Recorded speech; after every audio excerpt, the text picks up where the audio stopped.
નમસ્કાર મિત્રો, મારી પીઆર ગુજરાતી ચેનલમાં તમારું સ્વાગત છે।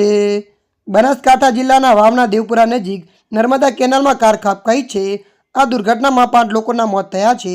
વાવના દેવપુરા નજીક નર્મદા કેનાલમાં કાર ખાબકાઈ હતી। અચાનક કાર રોડની સાઈડમાંથી ઉતરીને કેનાલમાં ખાબકાઈ હતી। 5 લોકોના મોત થતાં આરાટી ફેલાઈ ગઈ છે। થરાદના કિયાલ ગામનો ગૌસ્વામી પરિવાર દિયોદરના ભેસાણ ગામે માતાજીના દર્શન કરી પરત ફરી રહ્યો હતો ત્યારે કાર રોડની સાઈડમાંથી ઉતરીને કેનાલમાં ખાબકાઈ હતી। આ સમાચાર મળતા ફાયરની ટીમ ઘટના સ્થળે પહોંચી હતી। ફાયરની ટીમે કારને કેનાલમાંથી બહાર કાઢી હતી। કારમાં સવાર 3 બાળકો અને તેના માતા પિતાના મોત થયા છે। અચાનક કાર કેનાલમાં ખાબકાતા એક જ પરિવારના 5 લોકોના મોત થયા છે।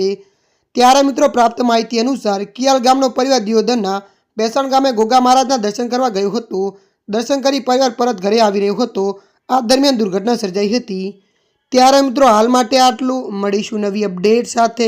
જો તમને અમારો વિડીયો પસંદ આવે, લાઇક, શેર અને સબસ્ક્રાઈબ કરી નાખજો। ધન્યવાદ।